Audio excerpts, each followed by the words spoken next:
Coba saya saja, di bawah banyak yang diisukan, itu Pak Jokowi itu PKI. Banyak yang seperti itu coba. Padahal PKI dibubarkan tuh tahun 65. Saya lahir 61, berarti saya baru umur 3-4 tahun. Masa ada PKI balita? Saat ini anak-anak muda terbius oleh teori tiga kuda merangkak, yaitu bahwasanya G30 tidak lain adalah dari rekayasa Soeharto untuk merebut jabatan presiden. Dan ini adalah tidak benar. Perangkak yang pertama yaitu teman-temannya di Angkatan Darat dibinasakan, dibasmi. Wakil ini masih kakek nih sama Atria Dahlan ini, namanya Bakhtarudin. Dalam satu keluarga di Minangkabau itu bisa lahir berbagai aliran politik. Dia masih ada garis keturunannya dengan Rasuna Said, Masumi. Atria Dahlan ini mamanya itu Bakhtarudin, kakeknya itu. Bakhtarudin itu pendiri PKI Sumatera Barat dan anggota konstituante setelah pemilu 55. Tapi fakta adanya buzzer menunjukkan ada yang piara. Karena buzzer ini mungkin ada buzzer yang mantan wartawan bodoh, kekurangan uang jadi buzzer.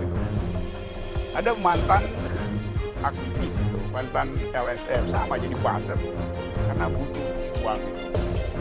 Ada buzzer yang dosen. Jangan lupa, ada anak PKI namanya Ribka Ciptaning, pernah dengar gak? Yang menulis buku Bangga Jadi Anak PKI. Dan dia itu adalah pengurus PDIP.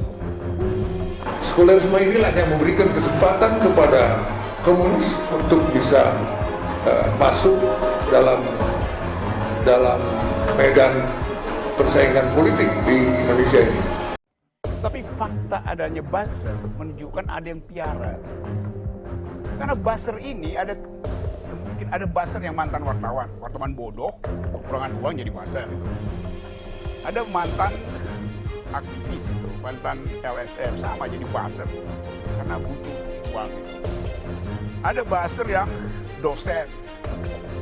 Dosennya ya standar aja.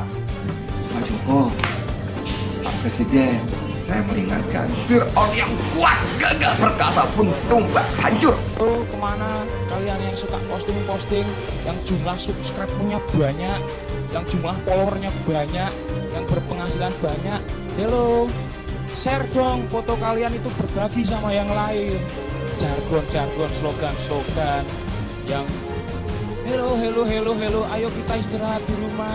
Hello juga, situ bisa istirahat kan. Saya ingat itu mungkin 2-3 bulan lalu kan ada reuni buzzer kan, terus ada video yang dibocorkan. Kita kumpul lagi, kita hajar lagi kan ada itu. Nah sekarang itu para pendukung pemerintah juga merasa bahwa ini liability aja di buzzer-buzzer bego ini kan.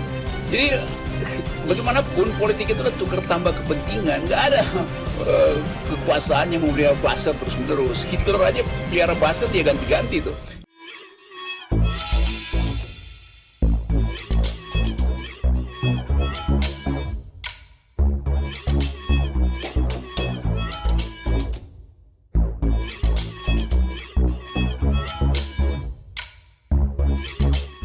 Tonton video ini sampai selesai agar Anda tidak gagal paham.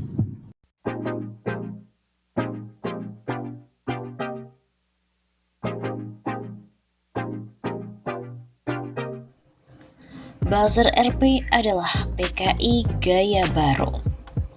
Buzzer RP merupakan gaya baru dengan melakukan fitnah dan juga caci maki terhadap ulama dan tokoh bangsa.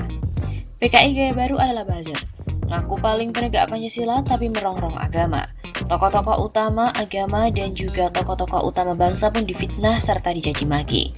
Begitu kata tokoh Papua Chris Wamena di akun Twitternya @putrawadapi. Kata Chris, buzzer itu tidak pernah mengkritik korupsi bansos yang dilakukan oleh politisi PDIP. Utang menumpuk, ekonomi dan demokrasi hancur pun mereka tidak peduli. Ia juga mengingatkan bahaya buzzer yang dapat merusak bangsa. Kita yang cinta agama, Pancasila dan NKRI harus waspada dengan buzzer RP ini. Begitu jelasnya. Politikus senior Partai Amanat Nasional, Amin Rais mengatakan semenjak dulu Islam beserta halakohnya berdiri dalam keadaan teratur dan juga aman.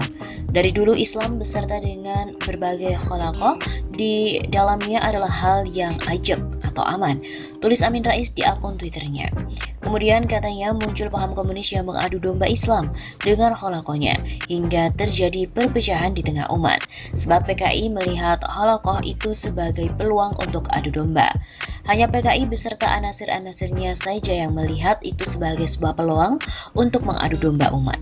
Dia menilai sekarang influencer dipakai PKI untuk melakukan adu domba melalui media sosial.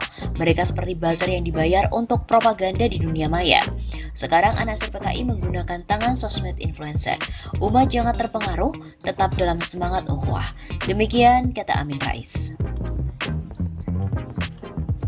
Selain itu, Wakil Ketua Umum DPP Partai Gerindra, Fadlizon juga berkicau di media sosial Twitter soal Partai Komunis Indonesia atau PKI.